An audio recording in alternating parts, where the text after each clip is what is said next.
Welcome back. It's episode 25 of Where Pilgrims Walk.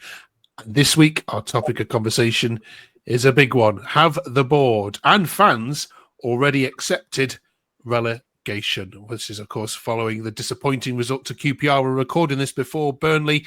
We've got our team in place. We're also asking, what on earth is happening with Music's team? Why on earth is he still out there doing this alone? AI is going to predict all Plymouth's remaining away games, including the Sunderland game this weekend. And who is the worst ever striker you've seen play for the Argyle? That, of course, ties in with our theme this week. That's our worst ever 11. It was started last week, putting Matt Macy in goal. Who will this team pick as the worst ever striker? Stay towards the end of the video. For that, we've got a full squad, not as many as last week, but we've got our regulars back, and thank you, Reese, for returning. I would ask how you all doing, but let's start with the obvious one. Chris, have you accepted relegation yet? I've got to be honest with you, Mark. 12 months ago, I was dead against it. I thought it's never going to happen, and we stayed up by that 1 point, 1 goal. This time now, season later, it hurts me to say it, but I can't see any way around it. We're 5 points adrift of that safety spot, and I really think we're going down. Cheers, Chris, for your honesty. Reese, is it more the fact that less than 5 points than the recent performances you've been watching?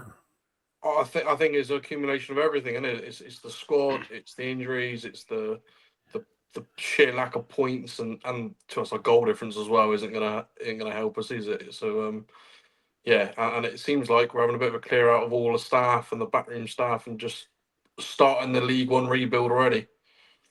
Matt, is that what it looks like to you? I mean, you can't even had a worse weekend when we Cardiff won, Hull won, Luton got a point, and here you are, us, isn't it? Marooned. Yeah, it's not looking great, is it? I class myself quite an optimistic fan, and I'm struggling. I'm not going to lie. I know that there's rumours of a fitness coach coming in. Yay! Which I think that's probably the last thing we need, if anything, because we always seem to score in the last few minutes. So fitness is not a problem, is it? I think it's more the quality and the tactics sort of side of it, really. Yeah. Jaden, this tweet was made at the weekend by Jack. The board have accepted relegation. I'm afraid there aren't any more new players coming in this window. Is that the way that you said? We were still 2 weeks left, so we can hold our breath. But you see it now that they're planning for League One. I mean, yeah, we're not hearing any rumours, are we? Of players coming in. We've heard today about Whittaker going out, a 5 million bid from Middlesbrough, a few other bids earlier in the window, and they just seem to be going up. And I think eventually, when we get to that, 8 to 10 million mark, if someone comes in with a bid like that, then I think they're going to take it and run. And we're not seeing any investment going in elsewhere, so it's just a bit pointless because we're just taking money and not using it, and then we've got no staff. So yeah, I don't know what we're doing really. I think it's going to be a massive summer rebuild, and I think we've given up in some directions for some reason. I mean, I hope you'll tell Middlesbrough where to go with that derisory offer. Do you think, Jaden? I mean, 5 million is an insult, isn't it? Yeah, it is. I think Swansea have got a 25% sell on as well, so just to make it worse. But I think, yeah, if someone comes in with 10 million, then I think you can definitely look at that and say, we get 7.5 from that. I think that's fair for Whittaker. But 5 million, yeah, that's just a bit of an insult. Mm-hmm. By the time most of you watch this, you'll have played Burnley. Who knows? You might have surprised the world and get a 90th minute winner against one of the more likely favourites to go up. But we need to look back at the QPR game because, of course, that's what we do on this channel. We review everyone. Chris, some of the tweets from it. Cody was saying 1 shot on target at home is embarrassing. This team was struggling in League One. Liam called it disgraceful, especially the second half. We were bullied all match. No fight, no passion. You'd think that beating Brentford might give us a boost, but we've gone backwards, just like our passing. 1 point from 6, not good enough. We are doomed. Striker, centre-back, centre midfielder, where are all the signings? We need a miracle. How would you sum up the QPR game, Chris? Well, very similar to the Oxford one, Mark. We had Oxford on the Tuesday, QPR on the Saturday. Both halves similar. The proverbial game of two halves. We played okay in the first half, certainly against Oxford, and then very poor in the second. QPR, for truth known, probably struggled more in that game than what we did in the Oxford game in both halves. We had Dan Grimshaw in goal to thank Lee for stopping a flipping cricket score. He had an absolute worldie of a game. He made one excellent save in the first half and probably two or three in the second half. Our defending was abysmal, and that's how they scored their one and only goal. But unlike other games in the past, we never really looked like coming back. We had nobody up front who could put that ball in the net. We had no one in midfield passing it to the forwards, Whitaker and Hardy. They were struggling, and we ran out of ideas at the end, and we were lucky to get away with a 1-0 defeat. Cheers, Chris. Reese, I haven't put any of these tweets up here because I think it's a little bit disrespectful, but there were many people afterwards saying Schumacher would have kept us up. Schumacher would have won those games. Schumacher would have got at least 4 points. Do you agree or not?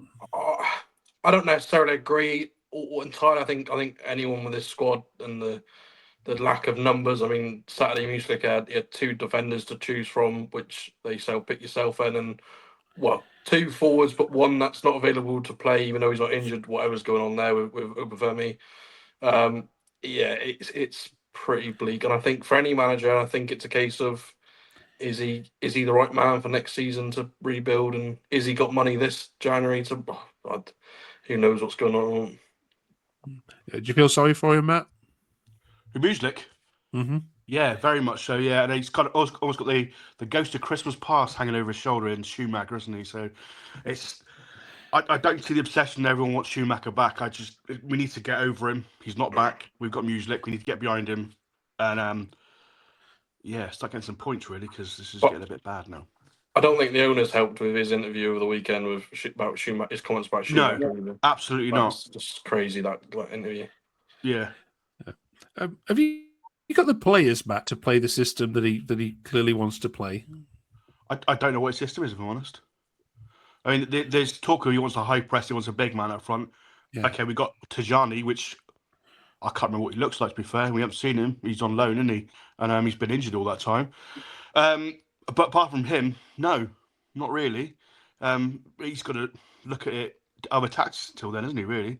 Until he gets someone in that he can do that job for him, really.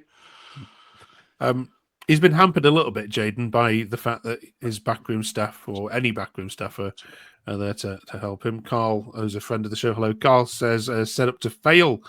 His staff should have been here from day one, or very quickly after it. The squad is not suited to his system. Next week is vital to address this. And Steve echoes that. He needs his staff. It's on you, Argyle, to make sure he has a staff needs to succeed. He can't do it on his own. In Miron, we trust. What's going on here, Jaden?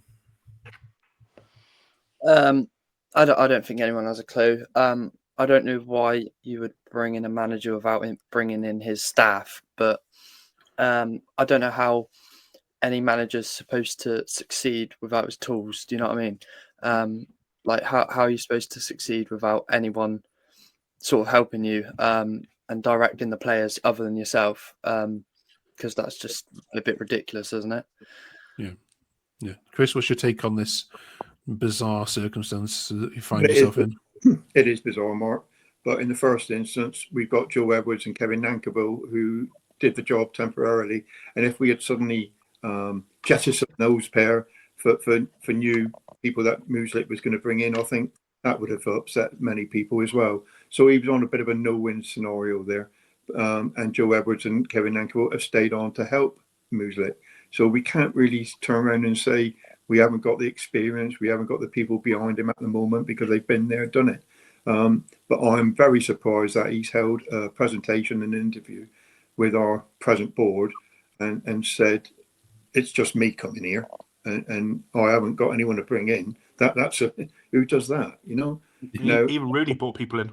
Yeah. Our board are all businessmen. They're not football men. And that is a major difference. And that's one of our big issues that we have at Home Park at the moment. Yeah. Okay. All right, then we'll leave that discussion point there. Let us know what you think in the comments. Also, we're looking for 100 subscribers. If you haven't yet done so, press the subscribe button. It's so hard to grow any kind of content on YouTube these days, as you know. But we love making this for you, and hopefully it's 20 minutes of entertaining, less morbid next week. I promise. Chat as we head through the rest of the season. I still think there's a twist in the tail here. I still think that potentially there's three just as bad teams. Sorry, to phrase it in that way.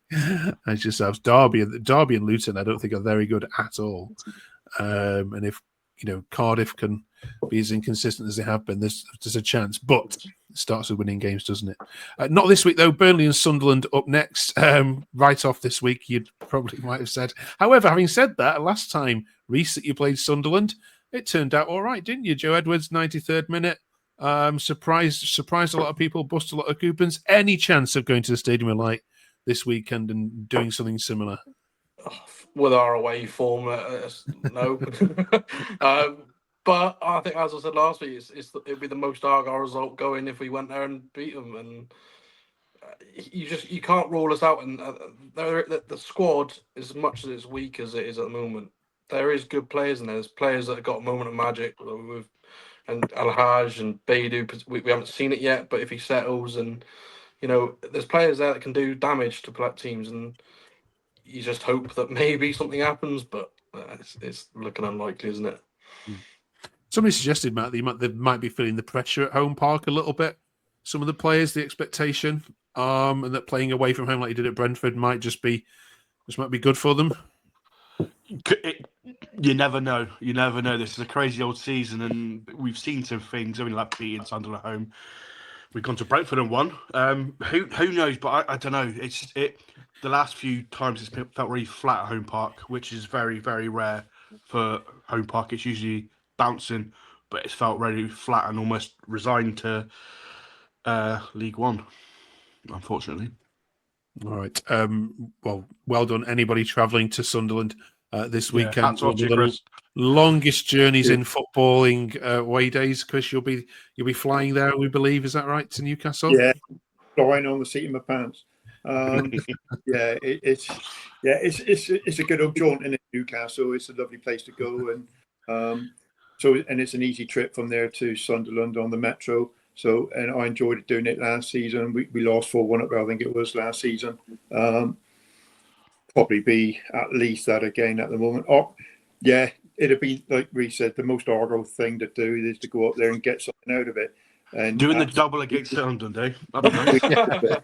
I mean, that 3-2 home win seems an awful long time ago. Doesn't it? At the moment, our players have got so many mistakes in them, and the mistakes are being costly. They're massively costly to us. All right. Cheers for that, Chris. We've asked AI, nevertheless, to predict all of the rest of the away fixtures for Plymouth. Here's what the bot said. They weren't very complimentary. My crosses have gone off the screen there. Yes, so no wins away from home predicting, but they are predicting 3 draws at Luton, Swansea, and Preston. So 3 points, 3 points on the road there. But then again, having a look at those fixtures, Matt, other than Sunderland, there's some decent opportunities. Winnable games there. You got Luton, Hull, Portsmouth, all in Swansea. there. Yeah. Yeah. Yes, they're winnable games, to be fair. I just think we need a bit of confidence. Yeah. Which I thought Brentford would have given us, but it didn't. Yeah. Usually at this point, I'd say, Jaden, would you take 3 points from that? But I know no sensible Plymouth fan will say yes to that. How many points would you ideally look for from the remaining 9 games away? 27 points available to stay up. 7. 7.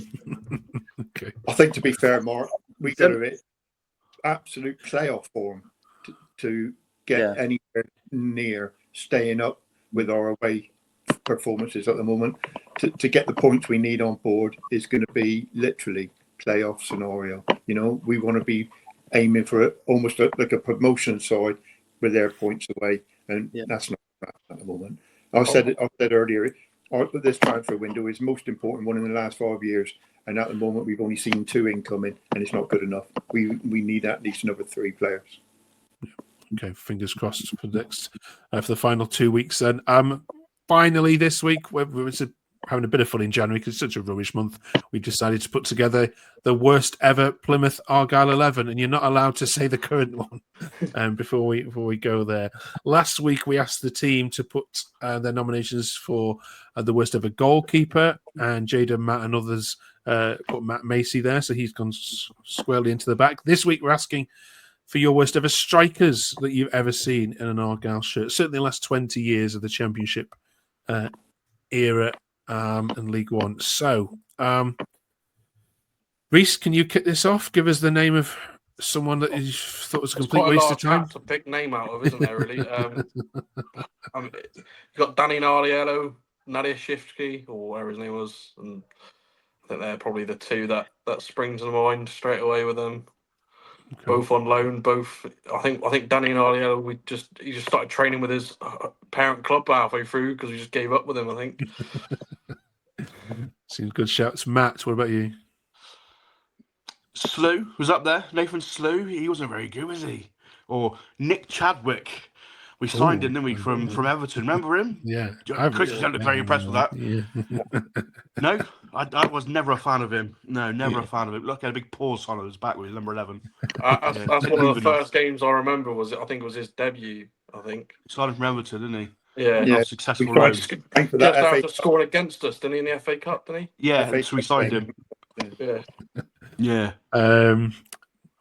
you got a few years less on these guys, but who's the worst you've seen in your lifetime? I'm not sure. Yeah, Slew's probably one. To be fair, Tajani's not very good, is he? He's but yeah, I can't say many, to be fair. Okay, Chris, can you settle this for us then? Yeah, I'm going to go with Reese's, to be fair. Nadia Shifty. I think we got him in 2009 to 2010 season.